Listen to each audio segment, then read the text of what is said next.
Thanks for joining us. This is Omni View, episode 95 for June 27, 2026. Balanced news perspectives. Today's stories, multiple viewpoints, your call. U.S. strikes on Iranian targets in the Strait of Hormuz risk collapsing a 60-day ceasefire and derailing ongoing talks between Washington and Tehran. The United States conducted military strikes on Iranian positions after President Trump accused Tehran of violating the ceasefire by targeting a cargo ship. The strikes took place during a scheduled 60-day period of no hostilities meant to support peace negotiations. Iran's foreign ministry stated that the U.S. action breached both the UN Charter and the war-ending memorandum. U.S. officials framed the strikes as a necessary response to protect shipping lanes and enforce the ceasefire terms. Iranian statements emphasized that the U.S. action itself broke the agreed pause in fighting and undermined diplomatic efforts. Treasury and defense officials stressed the need to maintain credibility in negotiations, while Iranian representatives highlight risks to regional stability from renewed escalation. The question worth considering is what evidence confirms the ship attack originated from Iran. Shifting now to Venezuela, 2 earthquakes struck Venezuela, killing at least 920 people, with hundreds more feared trapped. International rescue teams have arrived, yet local reports describe slow government coordination on the ground. Survivors in affected areas jeered visiting officials during relief visits. Venezuelan authorities point to the scale of destruction and limited resources as reasons for the pace of response.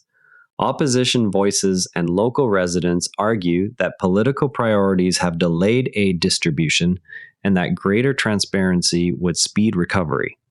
Aid organizations focus on immediate shelter and medical needs, while government statements emphasized long-term reconstruction planning. The question worth considering is how international teams are coordinating with local authorities. Next, we turn to developments in the Russia-Ukraine conflict. Ukrainian strike teams have conducted long-range drone attacks on Russian oil facilities up to 1,200 miles from the border. The operations target refineries and depots supplying Moscow. NPR reporters observed one such team during preparations and launches.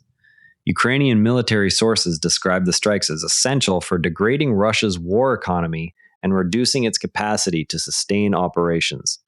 Russian officials condemned the attacks as violations of international norms and threats to civilian energy infrastructure. Energy analysts note impacts on Russian fuel supplies, while security experts track how these operations affect battlefield logistics. The question worth considering is what defenses Russia is deploying against these drones. Meanwhile, a new agreement has emerged in the Middle East. Israel and Lebanon signed an agreement announced by their ambassadors. The United States facilitated the deal as a step toward reducing cross-border tensions after months of fighting involving Hezbollah. U.S. diplomats present the accord as a practical mechanism to lower immediate risks along the border while broader talks continue. Lebanese and Israeli officials each highlight domestic security concerns that the agreement addresses without requiring full political concessions. Regional analysts note the role of third-party guarantees in similar past arrangements. The question worth considering is what specific measures the agreement includes. Turning to economic support in South Asia, the World Bank approved 2 loans totaling more than $1 billion to help Bangladesh manage global fertilizer price swings and strengthen food security. Bangladeshi officials welcome the financing as immediate support for farmers facing import costs.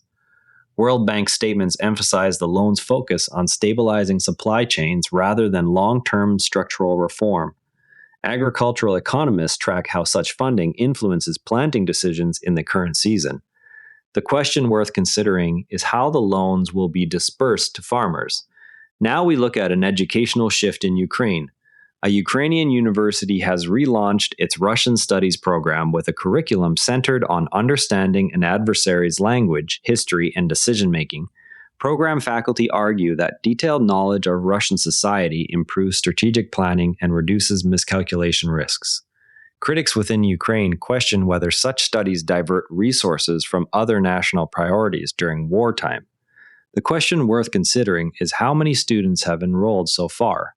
In other world developments, Reform UK leader Nigel Farage's Action on World Health Campaign is moving its base to Delaware as a U.S. nonprofit. The relocation adds new board members to the organization. Farage and supporters describe the relocation as an opportunity to expand influence on global health governance debates. Observers in the UK question why a British political figure is directing resources toward an American entity. Both sides note the group's focus on WHO policies. They differ on whether the shift strengthens or dilutes its original aims. Details appear in coverage from The Guardian. In business coverage, Lenovo's chief financial officer addressed how the company is approaching capital expenditures in an era of rapid AI infrastructure growth. Company leadership frames increased spending as necessary to remain competitive in hardware markets. Investors weigh whether returns will justify the outlays amid shifting demand patterns.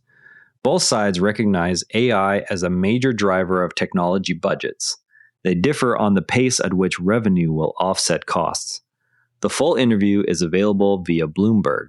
Turning to technology, both the US and China are investing heavily in quantum systems that could transform computing, cryptography, and material science. US research agencies highlight national security advantages from maintaining a technological edge. Chinese state programs emphasize rapid scaling of practical applications. Both sides agree quantum capabilities carry strategic weight. They differ on timelines for achieving fault-tolerant machines. An overview appears in Christian Science Monitor reporting. In sports, Spain, Egypt, and Cape Verde progressed to the round of 32 in the ongoing FIFA World Cup. National federations celebrate the results as validation of preparation strategies. Broadcasters focus on standout individual performances and upcoming matchups. Both sides note the competitive nature of group stages. They differ on which teams now hold momentum. Match highlights are available from Al Jazeera. In entertainment news, Jim Hanks, who resembles his brother, has spoken about providing the voice of Woody for decades when Tom Hanks is unavailable. Jim Hanks presents the role as a long-standing professional contribution that fits his vocal range. Fans express surprise at the extent of his involvement across multiple films. Both sides accept the physical and vocal similarity. They differ on how widely this arrangement was previously known. Further details come from Mail Online. Now, to really understand the first story about the ceasefire, there is something most coverage leaves out. Most coverage of sudden strikes during a declared pause treats violations as simple breaches, yet the mechanisms for verification are often limited. In practice, each side relies on its own intelligence, satellite imagery, and third-party observers rather than a single neutral authority with real-time access. When a ship is attacked or a drone launched, confirmation depends on which sensors and reports each government chooses to release, creating windows for competing narratives. Knowing this, when officials cite a clear violation, listeners can ask what independent data backs the claim and whether the monitoring body has physical presence on the ground or at sea. Historical examples from earlier Middle East pauses show that without joint inspection teams or shared sensor feeds, accusations escalate quickly because neither party can fully disprove the other's version. Next time you see a headline about a ceasefire breaking down, ask who controls the verification tools and what incentive exists for rapid public attribution versus quiet clarification. Tomorrow, watch for further details on how the new Israel-Lebanon agreement will be implemented on the ground. That wraps up today's Omni View. Remember, the best informed people read more than one perspective. If this show helps you do that, share it with someone who values fair coverage. See you tomorrow, and if you'd rather watch than listen, find us on YouTube at Nara Network. Links in the show notes. And before you go, this show is part of the Nara Network, a family of daily podcasts on tech, science, and markets, each one a short, sharp briefing you can finish on the commute. If today earned its place in your feed, here's your next listen. Models and Agents, your daily briefing on AI models and agents. Find every show free at naranetwork.com. This episode used AI voice synthesis of my voice. Editorial selection and analysis are my own.